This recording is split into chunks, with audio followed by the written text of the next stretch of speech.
दोस्तों नमस्कार, मेरा नाम है आदर्श। द कश्मीर फाइल्स एक ऐसी मूवी जिसको शायद आपने देख ही लिया होगा, और अगर नहीं देखा होगा तो इसका नाम जरूर सुना होगा। आजकल मीडिया, थिएटर, ट्विटर कहीं भी आप देखें तो इसका नाम आपको दिखाई देगा। लोगों के स्टेटस से लेकर कई सारे व्हाट्सएप ग्रुप में भी इससे जुड़ी हुई बातें आपको देखने को मिल जाएंगी। आज की इस वीडियो में हम जानने की कोशिश करेंगे कि क्या है कश्मीरी पंडित का हिस्ट्री, कैसे उनको मजबूर किया गया वैली को छोड़ने के लिए, और आज उनका पॉपुलेशन लगातार कम हो गया। इसके साथ दोस्तों हम ये भी जानेंगे कि कैसे इस मूवी ने डायरेक्टली हिट किया है कुछ पॉलिटिशियंस को, और इसके साथ लेफ्ट विंग और स्टूडेंट यूनियंस को भी टारगेट किया गया है। द कश्मीर फाइल्स कई सारी रियलिटीज को मिलाकर बनाई गई एक फिल्म है जो कि हमको दिखाता है कि कैसे कश्मीर में रहे कश्मीरी पंडितों के साथ बहुत ही बुरा व्यवहार किया गया। ये विवेक अग्निहोत्री के द्वारा लिखी गई फिल्म। दोस्तों इस वीडियो में मैंने वीडियो को दो पार्ट में डिवाइड किया है।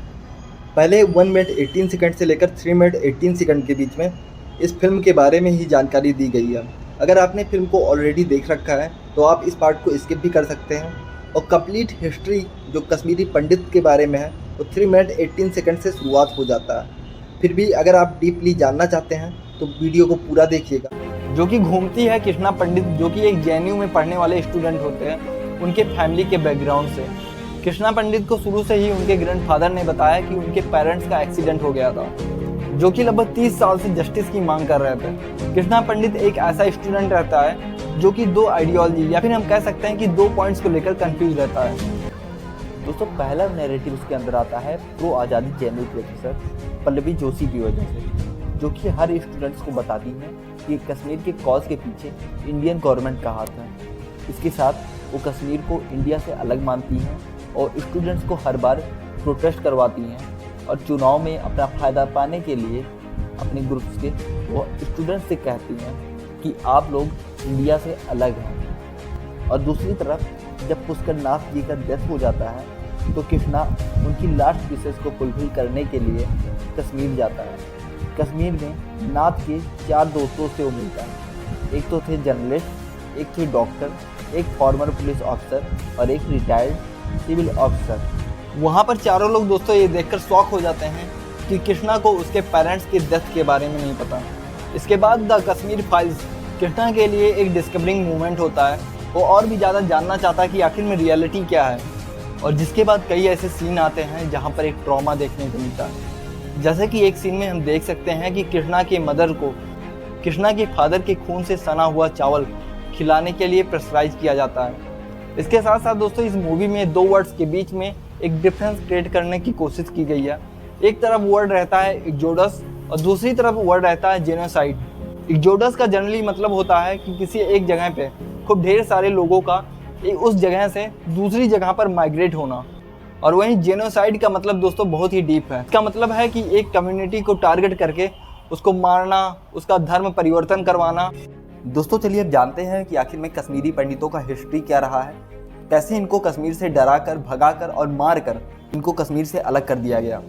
वो समय था 1946 में फर्स्ट सिख वार ख़त्म होता है, लाहौर और अमृतसर की ट्रीटीज़ होती हैं, और इसी के बाद एक टेरिटरी बनता है जिसका नाम पड़ता है जम्मू एंड कश्मीर। इसके बाद 75 लाख रुपीज़ में अंग्रेज़ों ने डोगरा किंग गुलाब सिंह को जम्मू कश्मीर को बेच दिया, और फिर डोगरा किंग ने कश्मीर पर रूल करना स्टार्ट कर दिया, और 1846 से लेकर 1947 तक ये रूल करते रहे। 1947 आता है, भारत आज़ाद हो जाता है। उस टाइम इंडिया से कई सारी रियासतें मिल जाती हैं, लेकिन 3 प्रिंसली स्टेट जो कि भारत का हिस्सा बनने से इनकार करने लगते हैं, जिसमें एक रियासत कश्मीर भी था। उस समय कश्मीर के राजा थे राजा हरि सिंह। लेकिन दोस्तों और रियासतों की तरह कश्मीर के ऊपर प्रेशर नहीं डाला गया, बल्कि पटेल ने राजा हरि सिंह को ऑप्शन भी दिया था कि वो पाकिस्तान के भी पार्ट हो सकते हैं। लेकिन सबसे इंटरेस्टिंग बात यह है कि नेहरू और महात्मा गांधी बिल्कुल नहीं चाहते थे कि कश्मीर पाकिस्तान का हिस्सा हो, और इसके पीछे का भी कारण था नेहरू एक कश्मीरी पंडित थे, और शायद इसीलिए नेहरू को कश्मीर से ज़्यादा लगाव था। लेकिन दोस्तों आज़ादी के कुछ ही दिन बाद पाकिस्तान की आर्मी ने कश्मीर पर अटैक कर दिया। यह मामला काफ़ी ज़्यादा गंभीर था, इसलिए इस बात को नेहरू ने यूएन तक पहुंचाया। यूनाइटेड नेशन ने कहा कि जो भी सेना जहां पर है वहीं रुक जाएं, और पाकिस्तान ने जिस हिस्से को कब्जा किया था उसका नाम POK यानी कि पाक ऑक्युपाइड कश्मीर हो गया। कश्मीर के लोगों को भरोसा देने के लिए आर्टिकल 370 लाया गया, जिससे कोई भी कश्मीर से बाहर का इंसान कश्मीर में ज़मीन नहीं खरीद सके। और ये सब चीज़ पाकिस्तान बिल्कुल भी नहीं चाहता था इसलिए उसने कश्मीर को पाने के लिए हर कोशिश कर डाली। पाकिस्तान ने आतंकवादियों को फंडिंग करना स्टार्ट कर दिया, लेकिन हाल में ही आपने देखा कि गवर्नमेंट ऑफ इंडिया ने आर्टिकल 370 हटा दिया। पर दोस्तों, कश्मीरी पंडितों का क्या, उनका क्या हिस्ट्री रहा। 1982 में शेख अब्दुल्ला की मृत्यु हो जाती है। उसके बाद उनके लड़के फारूक अब्दुल्ला को सीएम बनाया जाता है। दोस्तों, सिर्फ 2 ही साल में इनको सीएम पद से रिमूव कर दिया जाता है।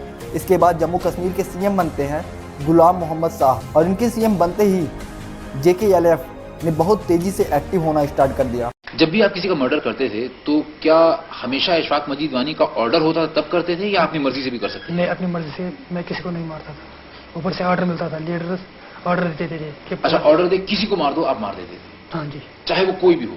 कोई भी हो। अगर वो कहता कि अपने सगे भाई को जान से मार डालो? जी, मैं तो मार देता। अगर वो कहता अपनी माँ को जान से मार डालो? मैं तो मार देता। नहीं, मासूम नहीं है, मतलब वो बेगुनाहों को नहीं मारते उसको, मतलब नहीं, लेकिन आपको तो नहीं मालूम कि वो आदमी मासूम है कि गुनाहगार है? नहीं जी। आपको हुक्म दिया कि मार डालो, आपने मार डाला। जी। आपने कितने लोगों की जानें ली? मुझे याद नहीं कितने लोग लगे। यानी आपने इतने सारे लोग मार डाले कि आपको ये भी नहीं याद कि आपने कितने लोग मार डाले? 10-12 हम मारे होंगे। 10-12 की 20?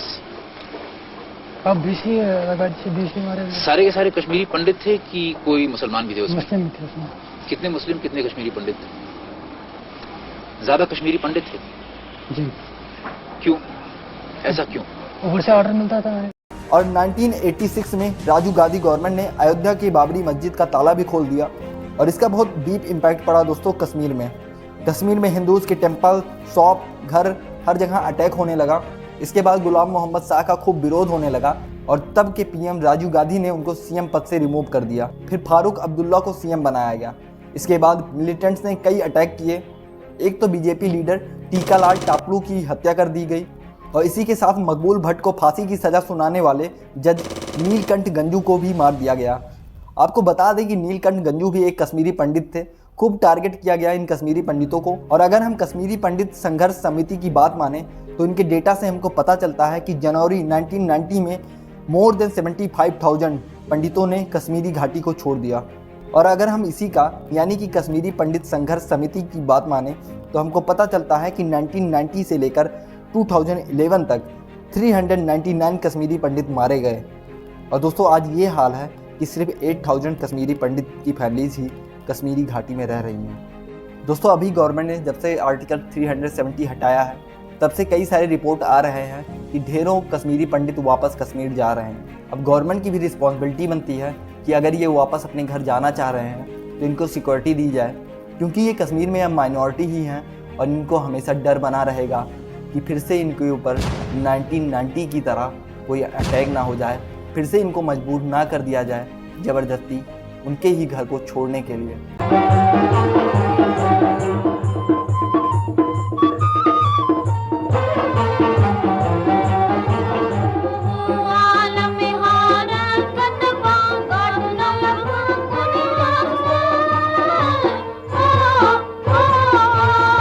एटीन 1846 से लेकर 1947 के बीच में डोगरा रूलर रूल करते हैं कश्मीर में। उस दौरान कश्मीरी पंडितों को कई सारे प्रिविलेजेस मिले थे, लेकिन 1951 में जब लैंड रिफॉर्म आया तो लगभग 20% कश्मीरी पंडितों ने कश्मीर को छोड़ दिया, और 1981 का जब सेंसस हुआ तो उसमें इनकी संख्या सिर्फ 5% ही बची। और 1990s आते आते बहुत ही ग्रेटर नंबर में कश्मीर को छोड़ के इंडिया के और पार्ट्स में जाने लगे, जैसे कि जम्मू में, पंजाब में, हरियाणा में या फिर दिल्ली में, क्योंकि इस दौरान बहुत तेज़ी से मिलिटेंसी बढ़ रही थी कश्मीर में। मिलिटेंट्स के द्वारा धमकियां दी जा रही थी। दोस्तों, 19 जनवरी 1990 को एक मॉस्को से डिक्लेयर किया जाता है कि जो भी कश्मीरी पंडित हैं या फिर वो इस्लाम में कन्वर्ट हो जाएं या कश्मीर छोड़ दें, नहीं तो मारे जाएंगे। दोस्तों, कश्मीरी पंडित पे बनी हुई इस मूवी को एक तरफ खूब सारा प्यार मिल रहा है, वहीं दूसरी तरफ क्रिटिसिज्म देखने को मिल रहा है, क्योंकि विवेक अग्निहोत्री के ऊपर ये आरोप लगाया जा रहा है कि उन्होंने JNU जैसे इंस्टीट्यूशन को बदनाम करने की कोशिश की, जिसमें JNU के प्रोफेसर को और वहाँ के स्टूडेंट्स को एंटी नेशनल दिखाया गया। दूसरा बड़ा आरोप लग रहा है कि कुछ सेलेक्टिव पॉलिटिशियंस को ही ब्लेम किया जा रहा है, जैसा कि उस टाइम के जम्मू कश्मीर के सीएम फारूक अब्दुल्ला को इंडिया के प्राइम मिनिस्टर राजीव गांधी के फ्रेंड के रूप में दिखाया गया। द कश्मीर फाइल्स मूवी पे कुछ आरोप और लगाए गए कि 1980s के बाद और 1990s के पहले इस दौरान जितना भी अनरेस्ट था इसको मूवी से पूरी तरीके से गायब कर दिया गया। और इसके पीछे का पॉइंट ये बताया जा रहा है इसी के बीच में बीजेपी भी गवर्नमेंट में आई थी। अगर उस टाइम पीरियड के अनरेस्ट को दिखा दिया जाता तो शायद बीजेपी गवर्नमेंट को भी एक झटका लगता, और शायद इसी वजह से कई सारे बीजेपी रूल्ड स्टेट में इस मूवी को इंटरटेनमेंट टैक्स से फ्री कर दिया गया। और राइट विंग इवन हमारे प्रधानमंत्री के द्वारा भी इस मूवी के ऊपर कई सारे कमेंट्स हम देख सकते हैं। लेकिन दोस्तों इसी तरीके से अगर आज जो गवर्नमेंट रूल कर रही है उसने उस टाइम पे अगर उंगली उठाया होता गवर्नमेंट के ऊपर तो शायद ये हाल ना होता। आज जहाँ पर हम उनकी हिस्ट्री को दिखाने की कोशिश कर रहे हैं, इतना ज़्यादा प्रमोट कर रहे हैं, शायद इसका मौका ना आता।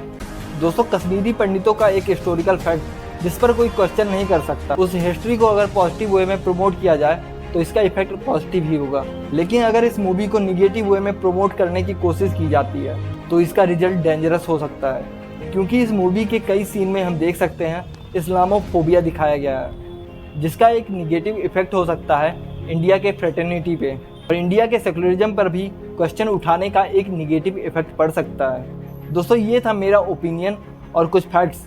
अगर आपको ये वीडियो अच्छा लगा हो तो प्लीज़ लाइक ज़रूर करिएगा, और इससे जुड़ा हुआ अगर आपके पास कोई सजेशन है तो कमेंट बॉक्स में ज़रूर लिखिएगा, और कोई पॉइंट छूट गया है तो वो भी बताइएगा। फिर मिलते हैं, तब तक के लिए थैंक यू। जय हिंद, जय भारत।